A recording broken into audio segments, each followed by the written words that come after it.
1 in every 3 people over the age of 40 will be recommended at least one elective or semi-elective surgery in their lifetime. Yet studies show that in many of these cases, the long-term outcomes are no better than conservative treatment like physiotherapy, nutrition correction, or nerve rehabilitation. Let that sink in, because what I am about to tell you is not something you will hear in a 7-minute hospital consultation. It is not something you will see printed on your discharge sheet. And it is definitely not something most surgeons will openly emphasize when you are sitting on that cold examination table, anxious, vulnerable, and looking for answers. There are certain surgeries where the body is not the problem. The interpretation of the problem is. And in today's episode, I'm going to walk you through 5 surgeries I personally would approach with extreme caution, and in many cases would strongly consider avoiding until every non-invasive pathway has been exhausted. This is not about fear. This is about physiology. Because the human body does not always need cutting to heal. Sometimes it needs restoration of function, and what most people never realize is this. A silent percentage of surgical recommendations are made in a system that is designed around procedural intervention, not biological optimization. Let me say something that will make many uncomfortable, but needs to be said. Modern healthcare is not purely a wellness system. It is a procedure-based economic model.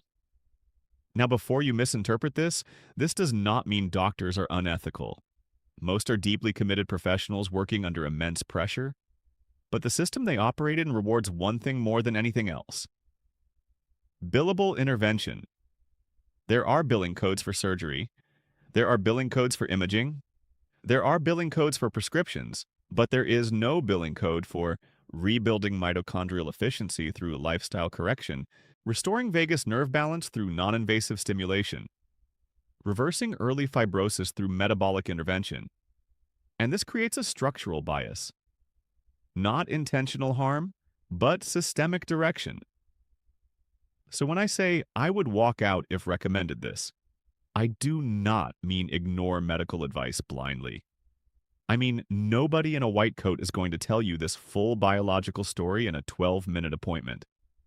And that gap, that missing physiological explanation, is where many unnecessary surgeries quietly happen. Before we continue, if you find this kind of deep medical breakdown valuable, support this channel by subscribing and liking the video. We are trying to reach 100,000 subscribers, and every single one genuinely helps us continue producing evidence-informed, physiology-based content that goes beyond surface-level health advice. If you've ever felt like medicine gives you answers but not understanding, this channel is for you. Now let's go deeper. To understand why some surgeries should be questioned, we need to understand what disease actually is. Most conditions that lead to elective surgery fall into 3 hidden physiological categories. 1. Endothelial dysfunction, vascular miscommunication. The endothelium is the thin lining of your blood vessels. When it becomes inflamed, oxygen delivery drops. Tissue becomes starved. Pain increases, healing slows.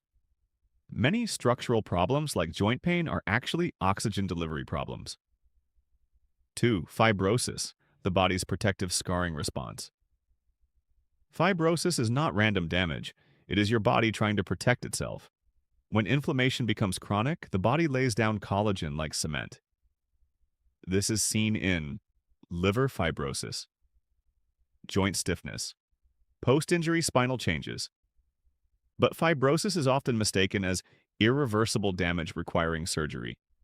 In reality, early-stage fibrosis can sometimes be slowed or partially reversed if metabolic triggers are removed. 3. Mitochondrial dysfunction. Energy failure at the cellular level. Your mitochondria are your energy factories. When they fail, pain perception increases, recovery slows, and fatigue becomes chronic. This is why 2 people with identical MRI findings can have completely different levels of pain. One is structurally similar but metabolically stable. The other is inflamed at the cellular level. Same scan, different biology. 4. Vagus nerve imbalance, autonomic dysregulation. The vagus nerve controls rest, digestion, inflammation, and healing.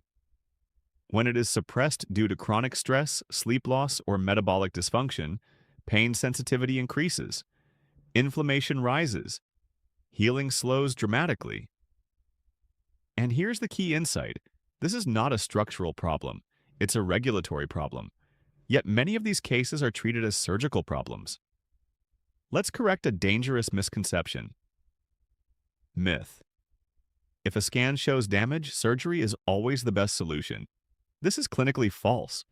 MRI and X-ray findings often show structural changes that do not correlate with symptoms.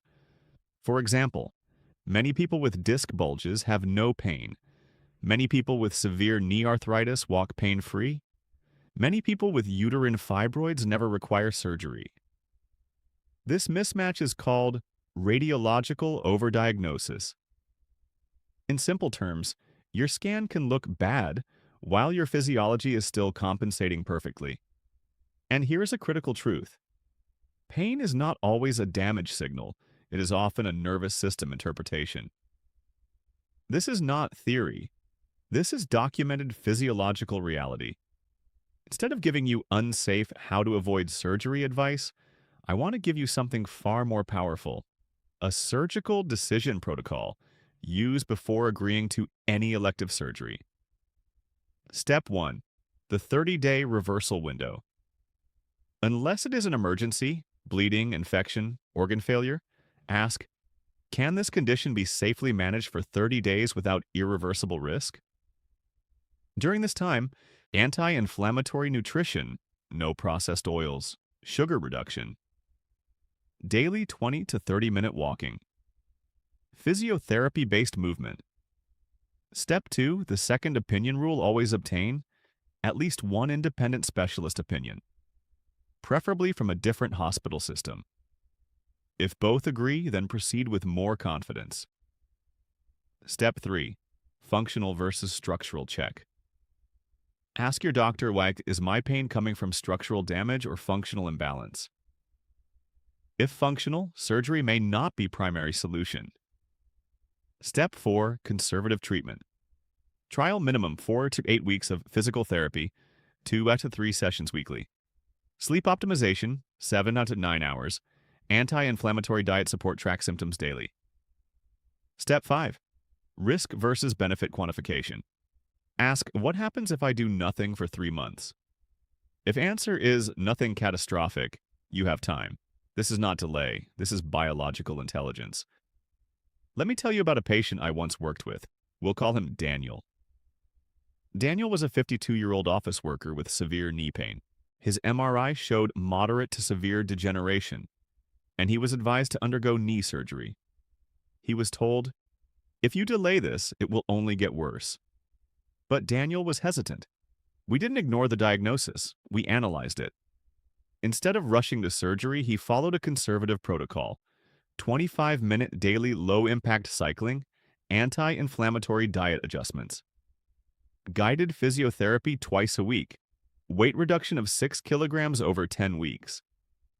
After 3 months, his pain reduced by nearly 70%. The key insight? His knee was not destroyed. It was deconditioned, inflamed, and under-supported metabolically.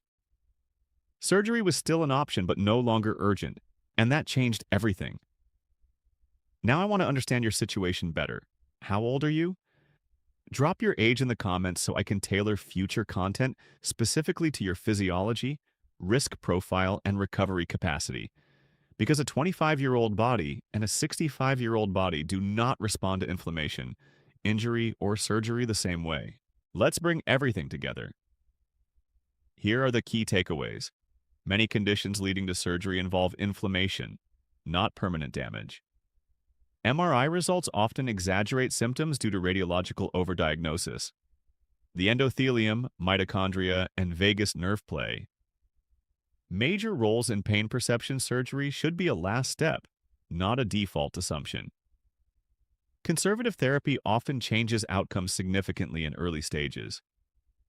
Second opinions are not distrust. They are biological safety checks. Time is often a treatment tool when no emergency exists. And finally, the system does not always prioritize explanation over intervention. But understanding your body gives you something more powerful than urgency. It gives you choice. Because at the end of the day, the system profits from treatment. I profit from you not needing me anymore. And that is exactly how medicine should work.